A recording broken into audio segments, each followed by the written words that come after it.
¿Cómo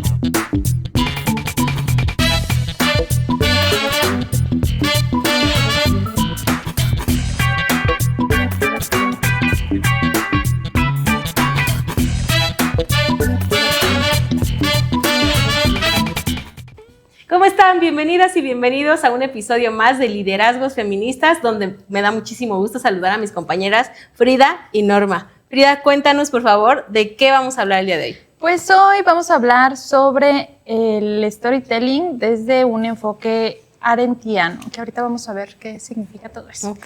Y también vamos a ver los pasos para crear un storytelling feminista. Pues, ¿qué les parece si arrancamos con este programa y con la visibilización de uno de los liderazgos más memorables, más importantes del pensamiento político del siglo XX? La escritora, periodista, académica y teórica política Hannah Arendt. De eso vamos a estar platicando sobre este storytelling arendtiano. Y bueno, pues vamos a iniciar. ¿Qué les parece si escuchamos un poquito para ir entrando en calor y para irle entendiendo? Hannah Arendt era una filósofa que no quería que la llamaran filósofa. Tampoco se identificaba como feminista. Criticaba al movimiento feminista de su época por limitarse a hacer planteamientos psicologistas en lugar de plantear cuestiones políticas y asumirse como un movimiento político y entablar alianzas con otros grupos oprimidos. Si bien no teorizó la cuestión de género, Hannah sí reconocía las desigualdades de género, pero ella veía la solución en la política y la acción interseccional.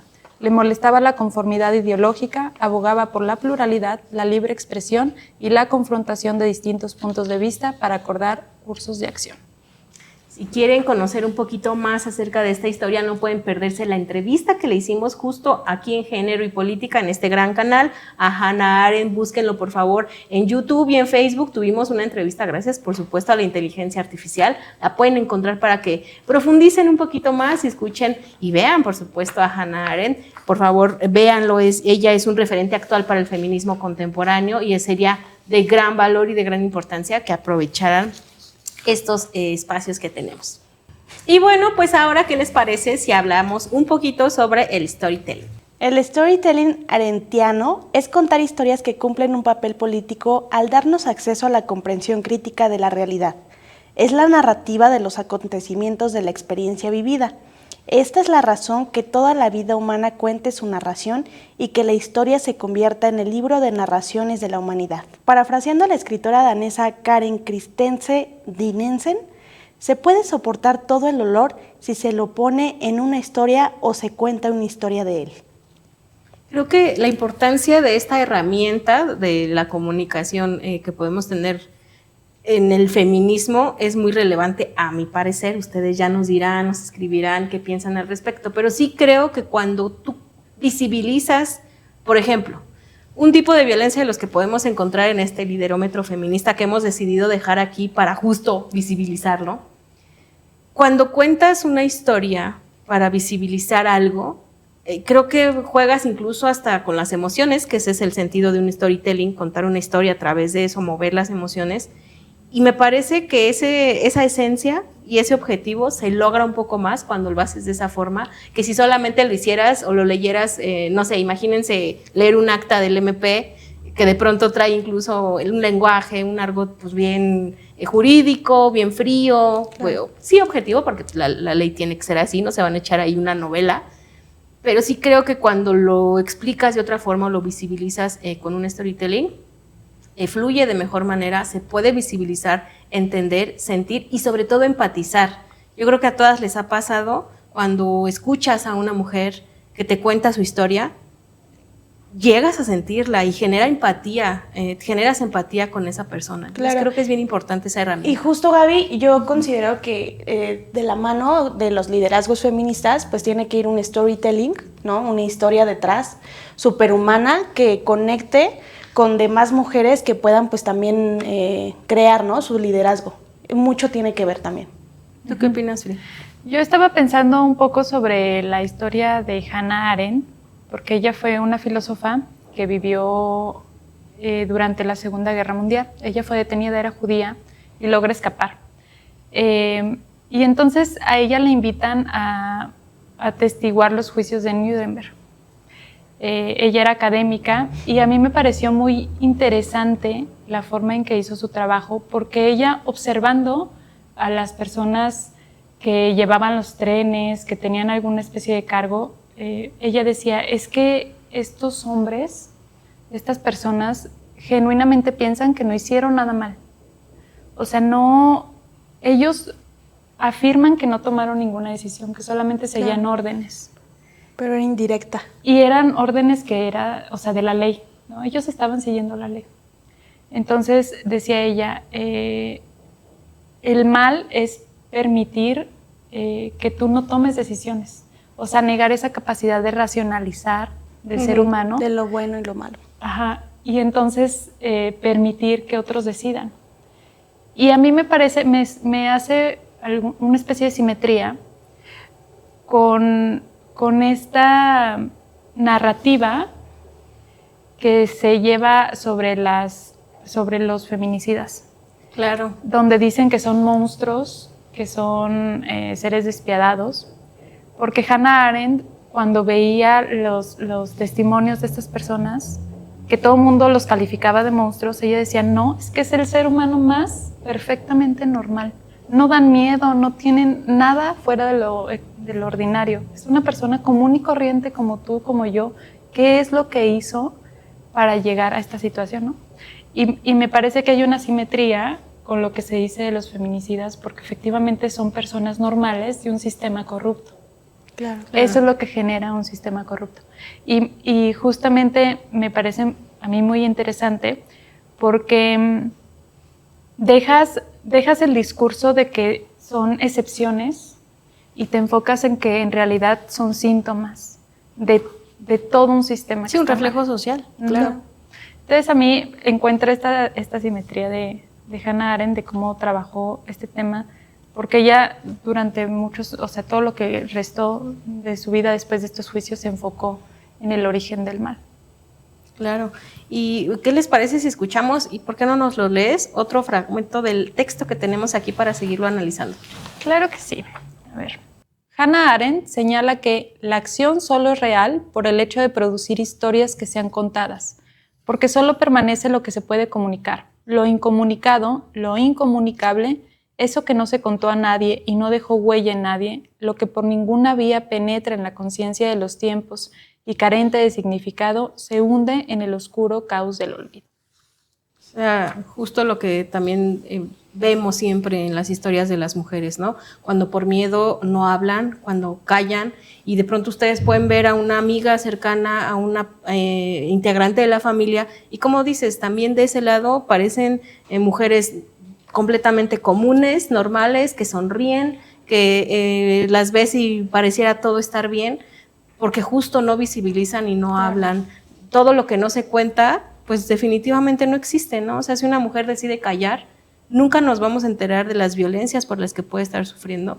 El miedo, el terror, el sentimiento que ella pueda estar ahí guardando, si ella decide no hablarlo, o sea, imagínense el poder que tiene la comunicación cuando verbalizas, cuando ya exteriorizas un sentimiento, una situación, a cuando decides no hacerlo. Y la diferencia también, ¿no? Que se ha visto al ser visibilizado, ¿no? Los actos hacia las mujeres, de violencia particularmente, pues no se callan, ¿no? Y logran vencer esa barrera del silencio, y justamente creo que muchos de los avances pues, ha sido a partir de la comunicación, ¿no? De mujeres que deciden hablarlo, ¿no? Y no quedarse calladas y que no permanezca en el olvido sus historias. Y ha costado trabajo encontrarle la narrativa exacta o ideal al storytelling. Yo creo que cuando se trata también de storytelling políticos, las líneas son muy delgadas, cuando tienes que hablarle no solo a un grupo vulnerable como las mujeres, sino a varios grupos vulnerables también compuestos por hombres, y encontrar esas líneas de narrativa donde digas, estoy contando historias o estoy contando mi historia, queriendo, por supuesto, abonar como mujer y como feminista y como líder a esta causa, sin dejar de lado a la demás ciudadanía, sin dejar de lado a los hombres. Creo que ha costado mucho trabajo a las mujeres encontrar una narrativa que incluso contrarreste estereotipos y las narrativas que siempre nos han contado, ¿no? Es decir, una mujer cuando sale a hablar al público, cuando sale a dirigirse en una campaña, tiene que tener una narrativa tan bien estructurada que no se le juzgue o se le critique de más, ¿no? O sea, como que no, está muy liberal, claro. Dijo groserías. Yo recuerdo, por ejemplo, ahora en las campañas, ustedes están seguros, estoy segura que la recuerdan, que se le criticaba mucho a Xóchitl por usar groserías. Siempre lo hizo. Y siempre lo hizo.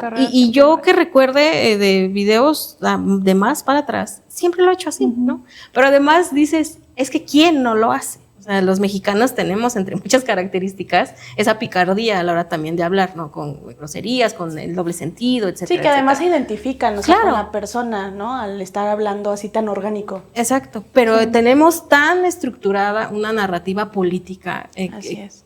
Entonces, de pronto una mujer quiere llegar a ser como ser genuina, y tiene que cuidar mucho cómo se dirige, la historia que cuenta.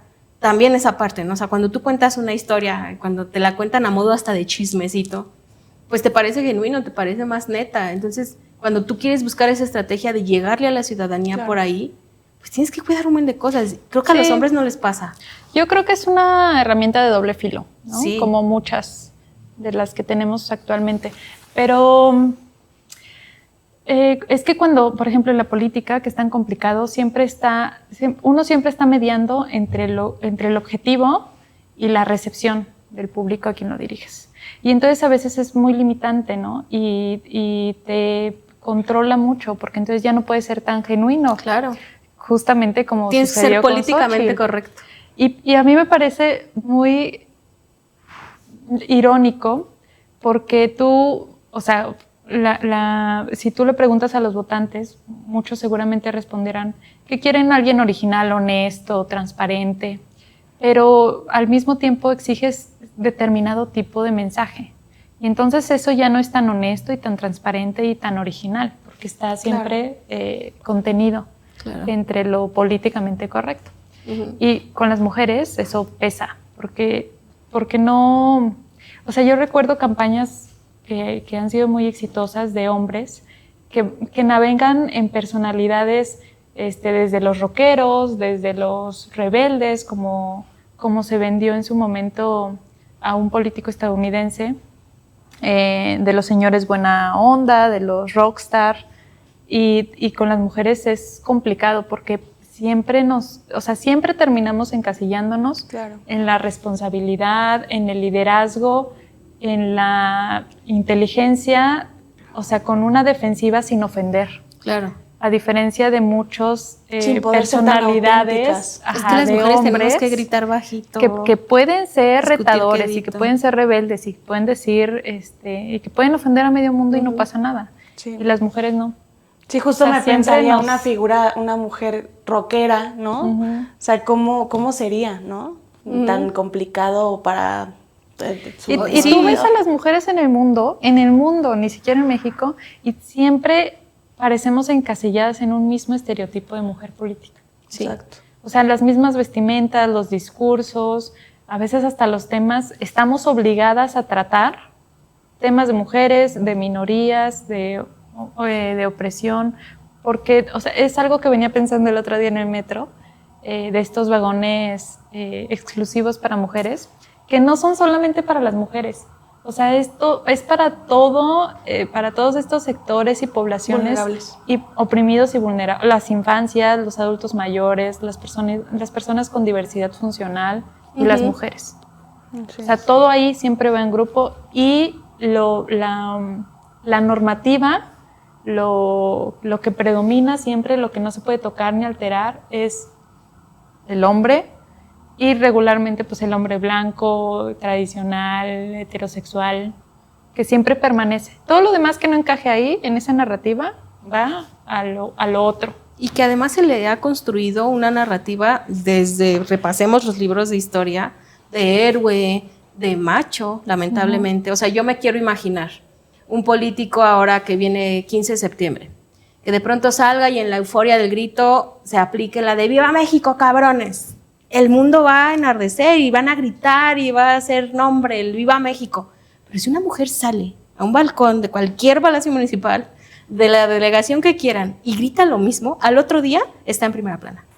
Y primero critican su vestimenta. Primero ven cómo viene es vestida, que iba vestida, cómo se peinó, cómo se maquilló y por qué dijo "Viva México, cabrones", cuando además pues es una frase casi que ya registrada mexicana, ¿no? Porque lo dicen en todo el mundo y nos identifican, cada que ven un mexicano en el extranjero, dicen "Viva México, cabrones", ¿no? Pues parte de la sensación siempre fue la vestimenta de las primeras damas. Sí, O sea, siempre fue algo que se observó mucho, a diferencia de los presidentes. O sea, sí, que van con traje y ya, o sea. y listo. El que me impuse ayer, ese pasó. Sí, exacto. Pero bueno, yo creo que para entender un poquito más sobre el storytelling arendtiano o storytelling político, vamos a escuchar primero lo que era justamente la política para Hannah Arendt. Ella define que la política se basa en un hecho, la pluralidad humana, y que es el arte de hacer posible lo que es necesario.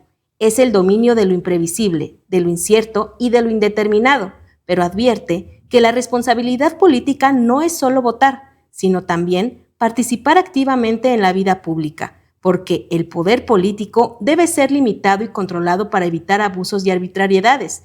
La política, agrega, es una actividad humana esencial para la convivencia y el progreso social, mientras que la apatía política es un enemigo silencioso que debilita a la democracia.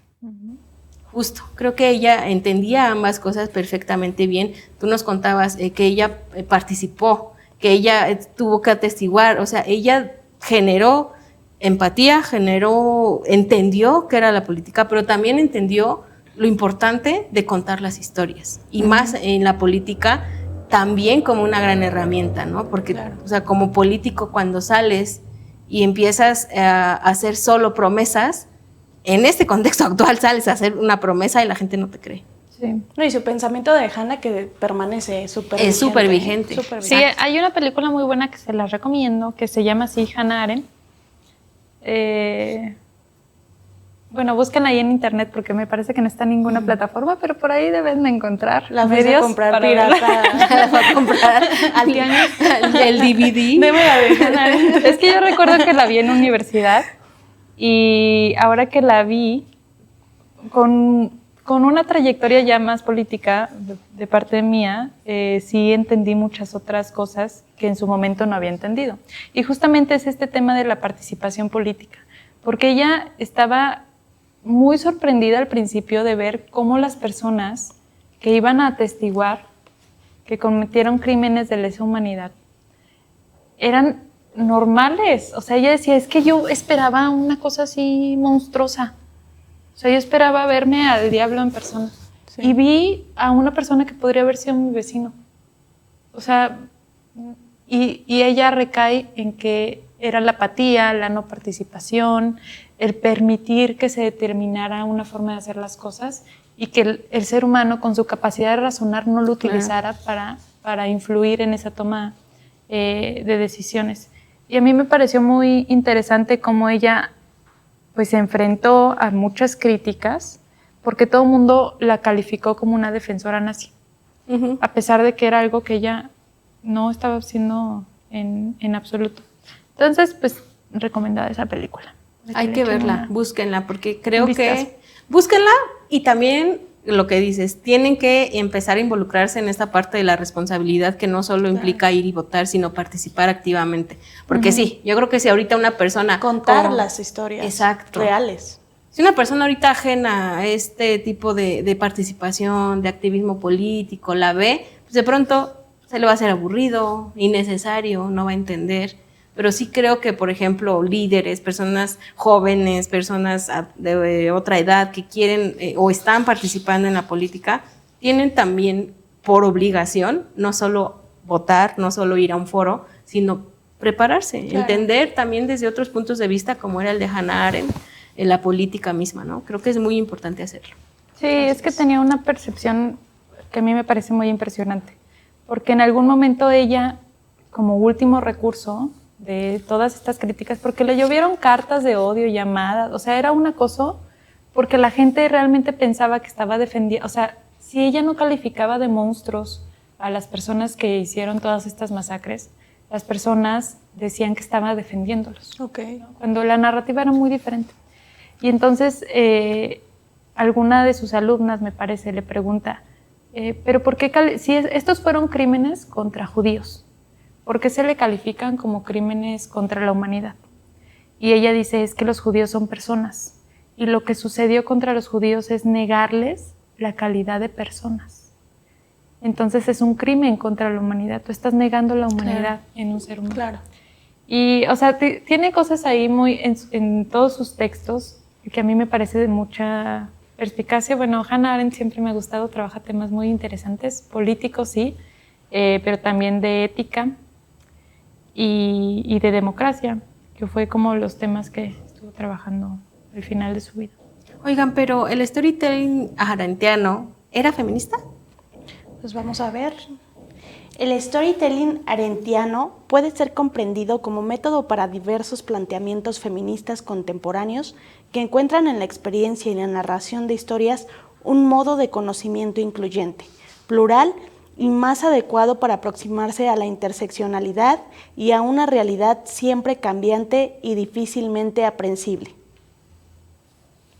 Pues creo que le da un toque, ¿no? Y que es feminista sin la intención de ser feminista. O sea, cuando habla de ser incluyente, lo puedes tomar como una guía. Claro. Es que hay algo que comentábamos justamente al principio del programa, porque ella exigía que el feminismo asumiera un papel político, claro, que se declarara como un movimiento político, que lo es, que actualmente lo reconocemos como un movimiento político. Y en ese momento no lo era. Y hay que recordar también que el feminismo, como muchos otros movimientos, ha ido transformándose y evolucionando a lo largo de la historia, de acuerdo a lo que se logra, a lo que se está exigiendo, a los cambios sociales y muchos otros tipos. Y entonces, este posicionamiento donde ella dice es que el feminismo tiene que ser un movimiento político, a mí me parece también una gran aportación, porque efectivamente lo que busca el feminismo es esencialmente político. Sí, y esa interseccionalidad que tiene que ser. Una forma, un enfoque también de ver la vida y de ejercer el poder y de distribuir el poder. Y esencialmente eso es político. Así es. ¿Qué les parece el storytelling arendtiano a quien nos está viendo? Vamos a tener que hacer una pequeña pausa, chicas, porque aunque ustedes no lo crean, ya se nos acabó el primer segmento. No puede ser, ya acabó. Ya estuvo muy bueno. ¿Desde a qué hora dicen? Siempre nos pasa lo mismo. Siempre nos pasa lo mismo, desde a qué hora se terminó. Pero vamos a hacer una pausa y ahorita regresamos.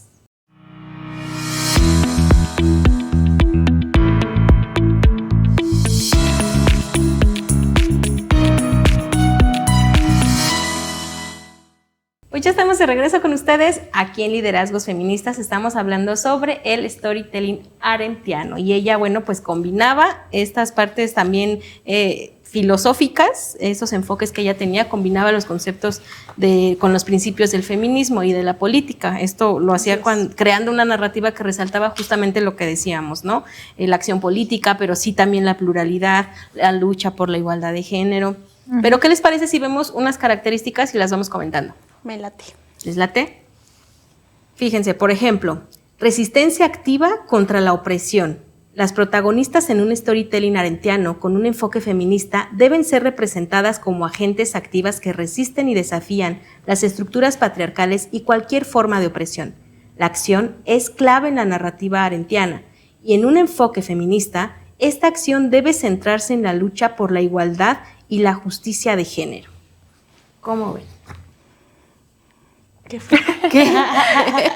Es que hay un libro de Villoro que se llama Los retos de la sociedad por venir. Y hay un capítulo, creo que es el primero, que se llama, bueno, la izquierda o algo parecido, pero es sobre las izquierdas. Y la definición que Villoro da sobre la izquierda es la resistencia contra cualquier tipo de opresión. Y, o sea, va muy ligado, por supuesto, a lo que nos está diciendo. ¡Qué bello momento! Y dije, ¿va a llorar? ¿Cortamos el programa? ¿Qué? ¿Nos va a contar una historia? ¿Va a ser un storytelling ahora mismo?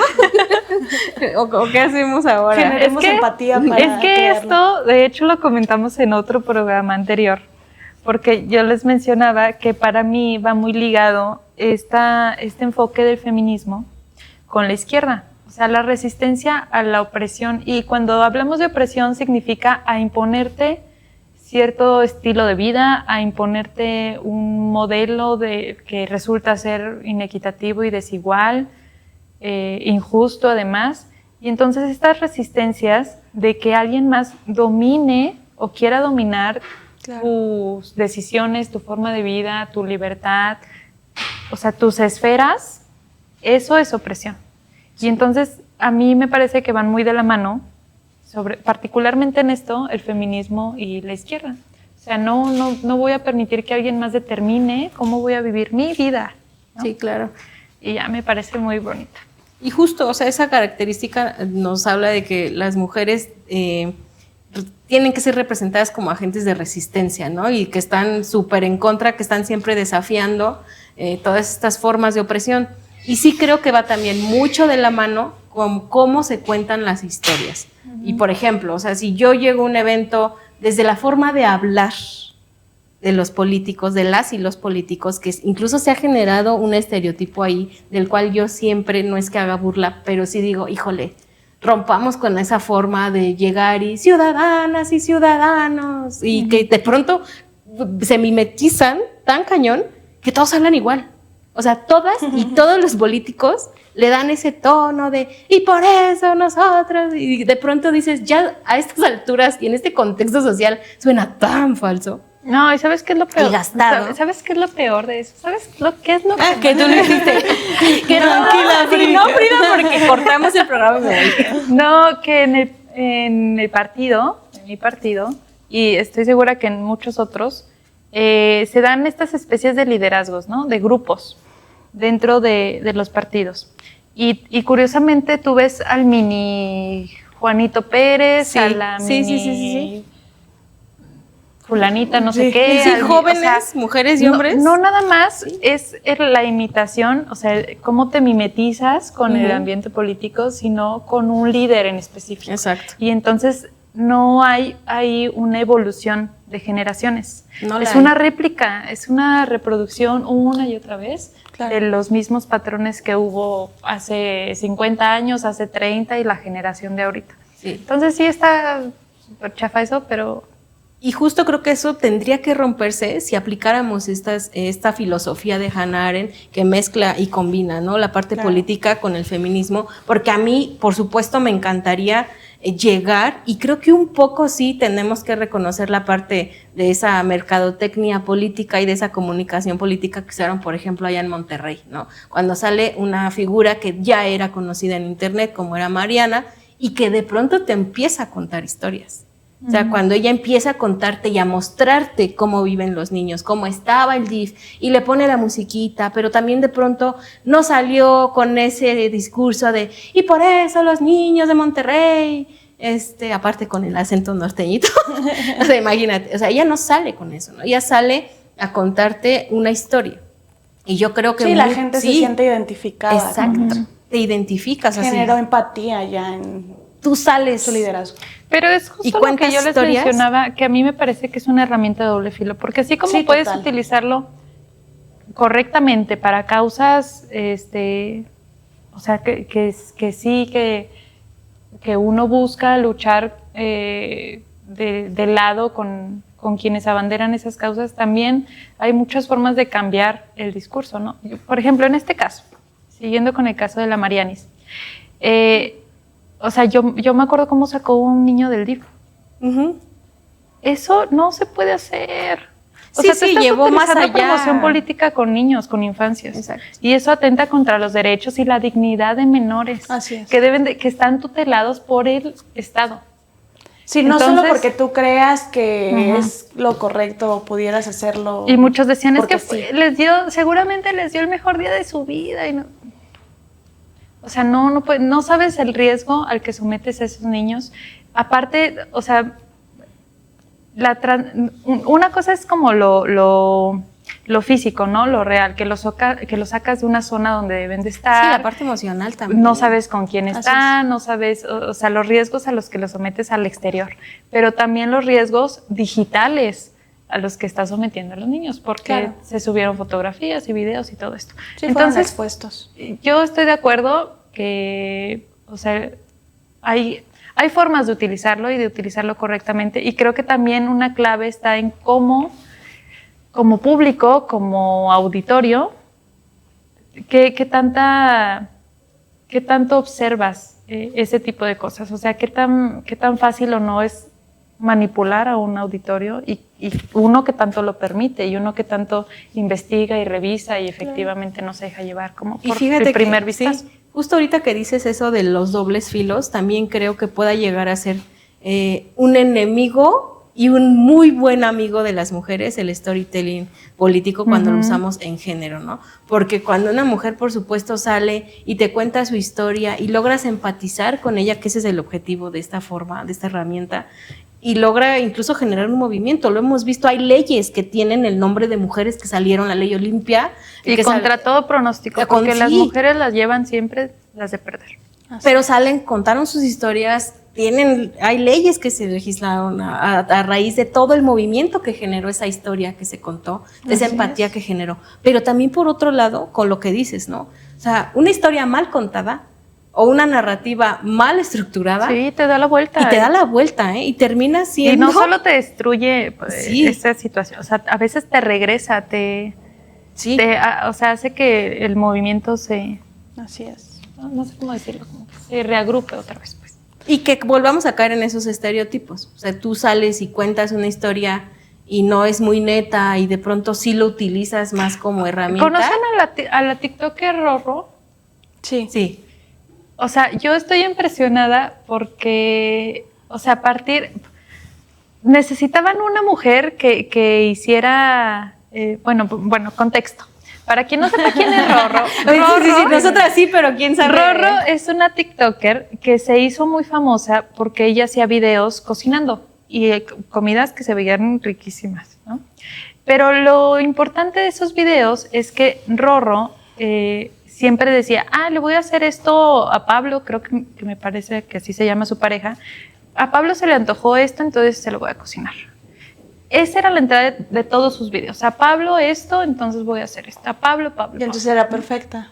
Y entonces, o sea, todo mundo la empezó a agarrar como estandarte del estereotipo de mujer. Y entonces dicen, es que ella sí quiere, ¿por qué tú no? Sí, así ¿por qué tú no ser ella sí quiere a Pablo?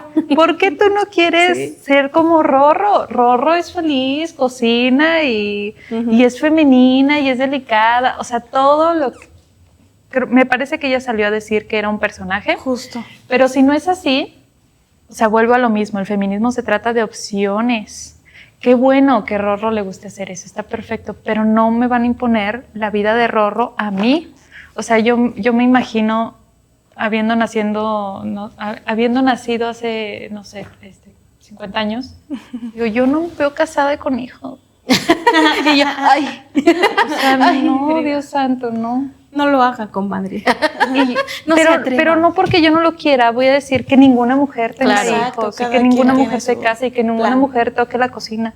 Pues no, se trata de que seamos libres y que podamos decidir. Entonces a mí me impactó mucho cómo agarraron ese estandarte, y luego hay como la narrativa en contra, ¿no? A ver, pero tú tienes que ser proveedor, papito. Entonces, cuando me tengas la cocina de Rorro, ya hablamos. Exacto. La comida, y el refri lleno como Rorro. Entonces, bueno, pues eso es un poco más como de risa, ¿no? Pero sí es impresionante cómo a veces necesitas un personaje y ya, o sea, todo lo demás está mal porque hay una persona que cumple con los estereotipos. Y como una persona lo hizo, entonces todas las demás pueden. Yo no sé por qué no se esfuerzan. Y mides el poder y la influencia de contar una historia y cómo la cuentas. Así es. De cómo la puedes hasta romantizar. O sea, hablábamos en algún otro programa de las películas de Disney, ¿no? Súper peligroso. Pues cañón. O sea, cuando yo ahorita mismo, yo digo, híjole, es que esas películas no son para niños. Pero la historia y la manera en la que te la cuentan, híjole, para ti es como de, ay, qué bonito. Se murió su mamá. No es bonito, ¿no? El otro día estaba leyendo justamente una que me encontré en internet que decía, así como les decía hace rato, ¿no? Casi como de nota del MP.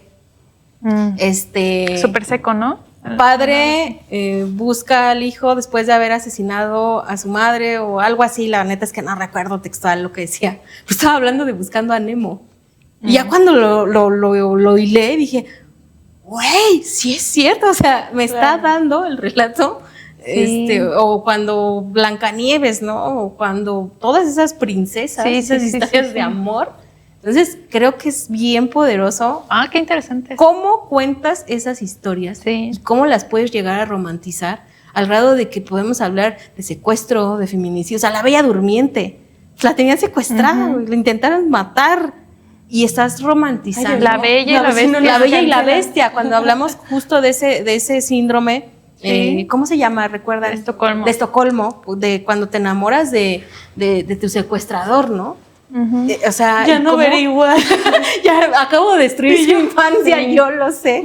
Pero justo podemos tener ahí varios o muchos ejemplos de la importancia de cómo puedes contar una historia y lo peligroso o favorable que puede llegar a ser cuando puedes abonar a un movimiento, ¿no? O sea, yo me quisiera imaginar, creo que la última película fue un live action de Mulan que vi.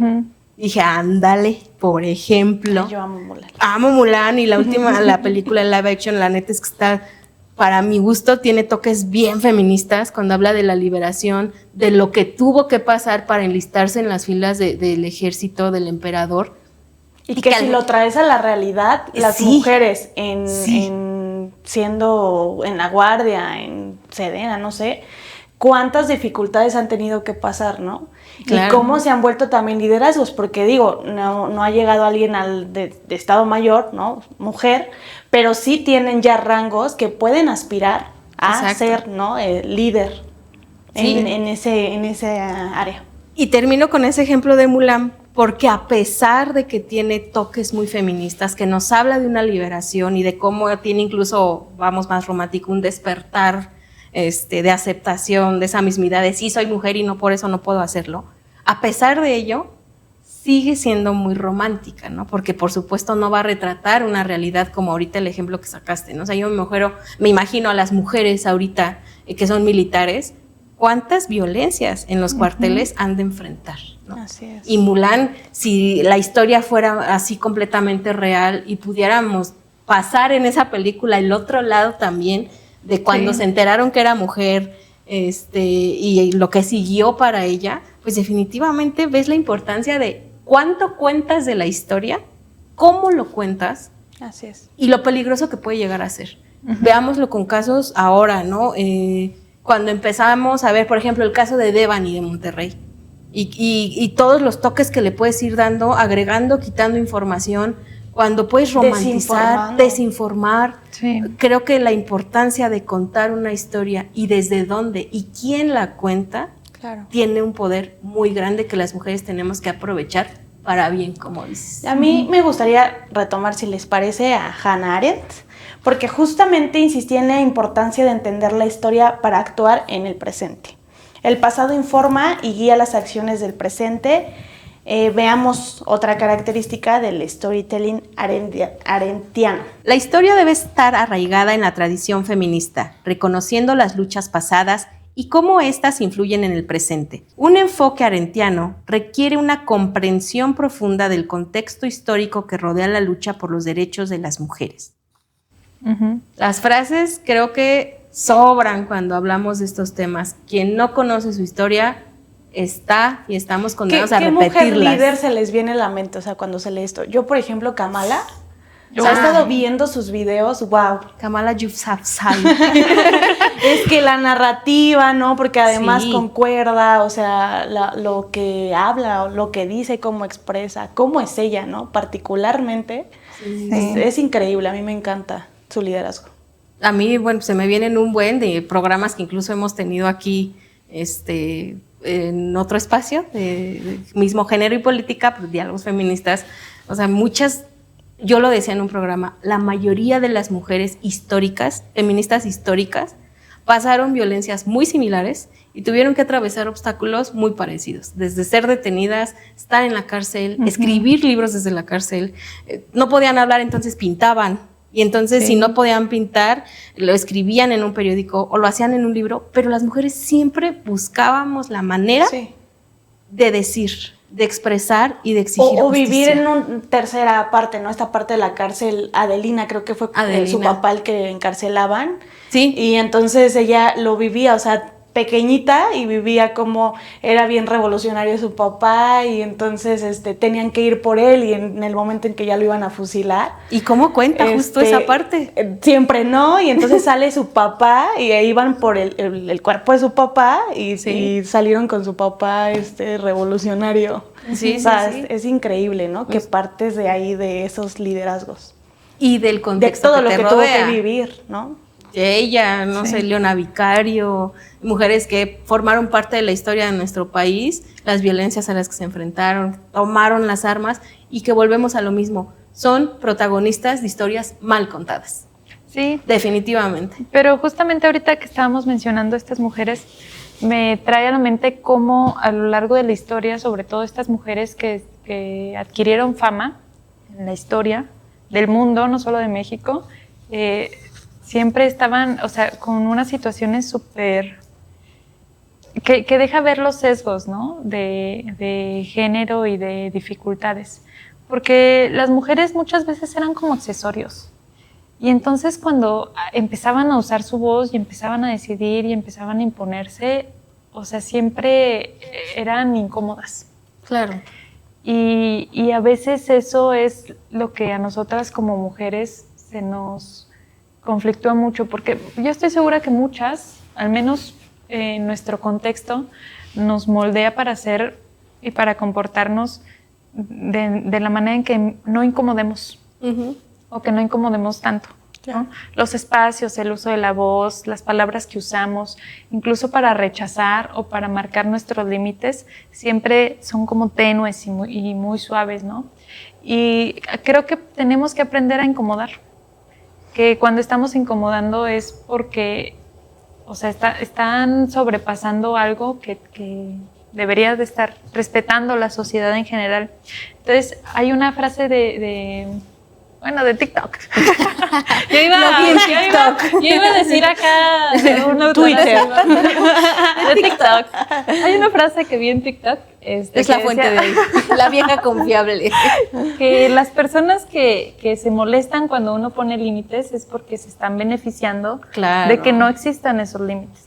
Y a las mujeres pues, permitimos muchas veces pues, ese tipo de cosas, ¿no? Y justamente muchas veces somos protagonistas de historias que se cuentan, ¿no? Diferentes. Sí, se tergiversan para otro fin político y machista. Y Así justo es. Hannah Arendt, en esta importancia que le da a esa perspectiva, por ejemplo, dimensionar, y vuelvo a lo mismo, el poder de la palabra.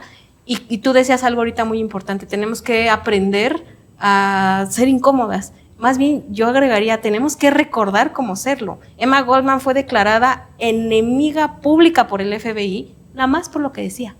O sea, a la mujer no crean que era a lo mejor como si alguna guerrillera de acá de México que vendía y compraba y agarraba las armas. Ella lo que escribía le daba para que la metieran a la cárcel una y otra y otra y otra vez hasta que el FBI la declara enemiga número 1. O sea, imagínense, de Estados Unidos. Nada más por lo que decía.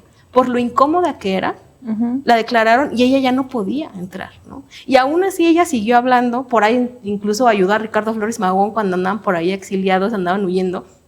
Pero o sea, imagínate, ya éramos incómodas. Aún cuando ser incómoda era un delito, cuando ser incómoda te hacía acreedora a la cárcel, lo éramos. Y entonces ella, Hannah Arendt, nos recuerda de esa responsabilidad de no olvidar la parte histórica, ¿no? Las luchas pasadas. Las luchas pasadas, güey, no se les olvide que antes estar aquí sentadas, para ellas era la cárcel.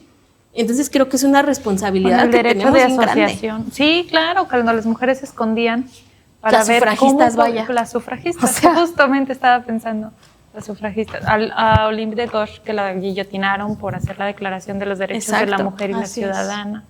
Y porque ella se puso al A brinco Juana de la decir, ¿por qué no? loca, que le inventaron que estaba loca cuando no. Así es. A Juana de Asbaje también, o Sor Juana, que le robaban la poesía y que le negaban, bueno, ahora más abiertamente se dice que era una mujer lesbiana y que estaba enamorada, cuando todo eso era omitido, ¿no? Y a las mujeres que tenían relaciones con otras mujeres siempre se les calificaba como de amigas. O sea, se les negaba también esta parte de la orientación. O sea, se mutilaban. Se mutilan las esferas de las mujeres que no se adecúan al contexto histórico. Así es. Y entonces, si tú eras una mujer líder, no, tú eres una mujer que no sabe respetar reglas. Y si tú eres una mujer que te gustan las mujeres, no, es que ella tiene amigas, o sea, no es una mujer lesbiana. Y si tú alzas la voz por los derechos, no, es que esta mujer es incómoda y está en contra. Entonces te terminan como recortando, porque si tú no te amoldas, te amoldan. Así o sea, es. La historia quiere hacer que encajes en donde tu época y tu contexto te exige encajar. Oigan, pero entonces analizando eso, y hay que hacer esta autoevaluación, esta introspectiva, porque ahorita, por ejemplo, mencionaste a Sor Juana, ¿no? Uh-huh. Y que se le decía de todo y etcétera, etcétera. ¿Y qué impacto tuvo esa carta que hace, esa respuesta a Sor Filotea cuando pues, le dio cachetadón con guante blanco al gobernador? Y lejos justo de minimizarla o de reprimirla o de detenerla. Y poesía feminista también. Hizo poesía. Claro. Contestó con esta gran carta Sor Filotea, esa respuesta. Y ahora, de pronto sí pasa, y creo, tenemos que hacer esa crítica, tal vez, autocrítica, de que las mujeres cuando se les frena, se hacen chiquitas, se van para abajo. O sea, de pronto sí creo que antes el número de violencias y obstáculos era mucho, mucho más grande que ahora, aunque no dejan de existir. Y las mujeres de pronto eran muy aguerridas y de pronto les valía gorro, y seguían escribiendo. Juana Belén Gutiérrez de Mendoza no se llamaba Belén, se puso Belén porque así se llamaba la cárcel donde la metieron. Y ella sale y dice, pues me llamo Belén, ¿cómo ves? ¿No? O sea, creo que ahora sí nos ha pasado un poco el sentarnos a decir, bueno, pues ya hay paridad. Ya hay leyes, ya votamos. Sí, pues tiene 70 años nomás. Y las sufragistas vivieron de todo, fueron asesinadas, encarceladas, violentadas en su máximo, se aventaron. A las vías Sí. Y dices, güey, eso pasó hace 70 años. Política. No podemos de pronto caer en esa comodidad de decir, es que ya están, los derechos ya están, nomás los gozo y los uso. Creo que la responsabilidad que tenemos es tan grande, claro, de ahora hacer valer todos esos sacrificios, todos esos esfuerzos y de no perder ese valor y esa fuerza. Sí creo que tenemos ahora cosas muy en contra, como la delincuencia organizada, como que la violencia contra las mujeres, entre más avanzamos, pues más crece también. Entonces creo que ahí es un exigirle al gobierno pues que nos garantice una seguridad a las mujeres para poder seguir luchando y defendiendo estos avances. Visibilizar las historias, o sea, claro, las historias de las mujeres que han hecho muchísimo por el feminismo. Sí considero que debemos de mantener eso vigente. Claro. ¿No? Digo, la lucha feminista es súper importante. La historia de la lucha feminista se debe de mantener actual, vigente, y esa también es una parte de lo que debemos de seguir informando. Fíjense, les voy a leer este cachito para irnos al corte, que justo aterriza lo que estamos diciendo. El storytelling feminista construye una historia que no solo cuente una experiencia, sino que inspire acción y reflexión. La narrativa debe ser un catalizador para el cambio social, mostrando cómo se pueden desafiar y transformar las estructuras patriarcales. Fíjense, no me había ido más para abajo del texto, pero creo que es un poco de lo que les decía, ¿no? Tiene que ser inspirador. O sea, a mí me inspiran todas esas mujeres, que todo lo que pasaron y lo que hacían y cómo se atrevían, creo que debe ser esa parte del storytelling, llevarnos a la reflexión, pero también a la inspiración. Exactamente. También aparece aquí una característica que es pluralidad y diversidad de experiencias femeninas. La historia debe incorporar una diversidad de voces y experiencias femeninas, reflejando la pluralidad arendtiana. Esto incluye la interseccionalidad, donde las diferentes identidades de género, raza, clase y orientación sexual se entrelazan y se representan de manera justa. ¿Les late? Totalmente. ¿Les late si esto, que está muy bueno, lo comentamos regresando del corte? Me late. Pues a mí no, pero bueno. No, sí, Frida, porque si no nos quedamos a medias. Vamos rápido un corte.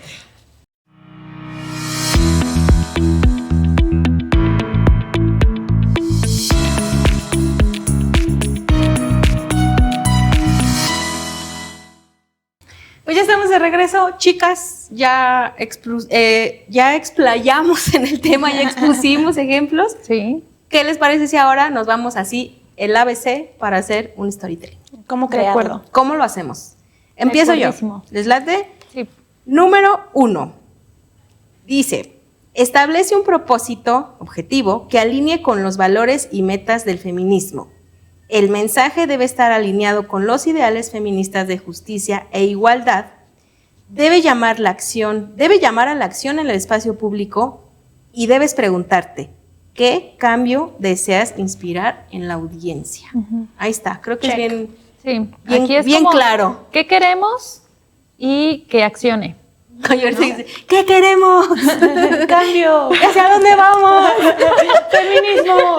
Así, algo así. Sí, así aquí es como Así determinar mero. el objetivo, ¿no? Justo. Como primer paso.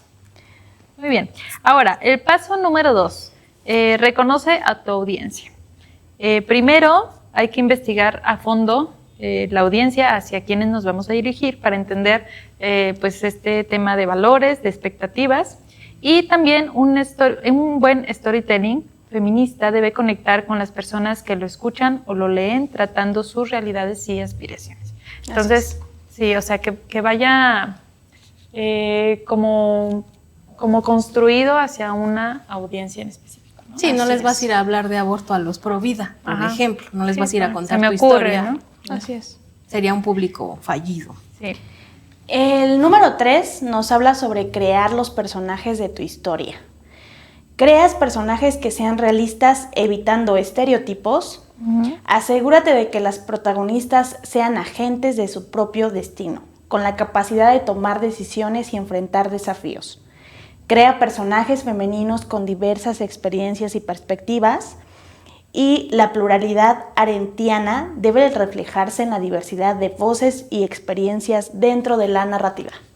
Ahí está peligroso, ¿no? Crear un personaje. Si le pones falda, ¿por qué le pones falda? Si, o sea, no caer en el estereotipo ha de ser complicado, pero si lo tomas en cuenta, Se logra. se Pero es logra. un buen ejercicio también. Sí, como también. Autorreflexivo. Exacto. Muy bien. Punto número 4. Ahí le meten insertar efecto. Ahí, recortan esa parte, por favor. Le cortan mis efectos tan chafas especiales. Diseña un conflicto. La historia debe tener un conflicto que sea relevante y que tenga un impacto en el personaje principal. Es el motor de la historia y ayuda a mantener el interés de la audiencia. El conflicto es un elemento clave del storytelling que genera tensión y emoción en la historia y que busca ser resuelto. Es un desafío que se le plantea al personaje principal y que indirectamente se traslada al público, quien se interesa en el conflicto y quiere saber cómo se resolverá. Es decir, el meollo del asunto, la parte que te deja de si, bueno, lo metieron o no a la cárcel, se le hizo justicia o no, y que El de pronto nudo, dices, ¿no? a mí me pasó también, quiero El ver punto qué a pasa. resolver. Justo. Así es. Ok, ahora, el punto 5, tiene que ver con empatía y conexión emocional. Esto suena muy bonito. Vamos a desarrollar la historia de manera que conecte emocionalmente con la audiencia. Vamos a utilizar elementos narrativos que evoquen pues, la empatía y que tu público se sienta reflejado en la historia. También vamos a utilizar emociones y es importante que la audiencia pueda conectar emocionalmente no solo con la historia, sino con el personaje y que las emociones sean relevantes para el tema y para el objetivo de la historia. O sea, aquí tenemos que generar una conexión emocional. La esencia del storytelling, ¿no? Sí. Totalmente. La importancia de quién lo dice, o sea, cuando el personaje realmente es bueno, lo que te transmite hasta con su cara solamente, creo que es bien importante para el storytelling. Así es. Vamos con el punto 6, que es construir una narrativa de acción y resistencia.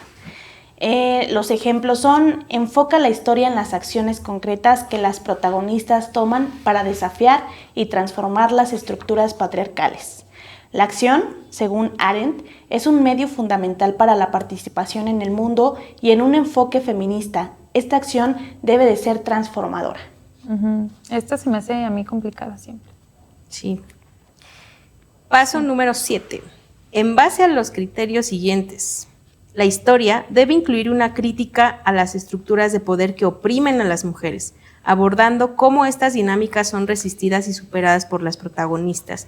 Esto refleja la preocupación arendtiana por el totalitarismo, adaptada al contexto de la lucha feminista. Creo que en esta parte, como ejemplo, sería identificar o el villano o el obstáculo, ¿no? O sea, cuando dices, bueno, lo identifico con el fin de modificarlo, de generar otro tipo de estructura. O sea, si hablamos en un storytelling de violencias contra las mujeres y nuestro enemigo o nuestro antagonista pues es el Estado o el presupuesto o los obstáculos, los identificas con el objetivo claro de reconstruir, de readaptar y de que se logre ese objetivo, ¿no? Porque al final tiene que haber ese resultado colateral de que sí genere conciencia y haya un cambio en la estructura social, política y económica. Sí, esta es la parte más profunda como del análisis, ¿no? Así es. Porque no es lo superficial, o sea, es el fondo del problema. Sí, claro, y que puedes partir como feminista de la lucha histórica que muchísimas mujeres han hecho. O sea, al identificar perfectamente las estructuras patriarcales, al intentar y al tratar de luchar contra ellas, ¿no? Así es. Muy bien, el punto 8, utilizar lenguaje inclusivo. Esto tiene que ver con pues evitar los términos sexistas, asegurar que todas las identidades de género sean respetadas y representadas adecuadamente, que el uso del lenguaje también hay que reconocer que es crucial para reflejar que hay un compromiso feminista y arendtiano con la pluralidad, la diversidad y la dignidad humana también, y utilizar un lenguaje visual, y esto ayuda a que la audiencia pueda visibilizar la historia en su mente. Y esto sirve para utilizar también descripciones detalladas para que la historia pues, pueda ser imaginada.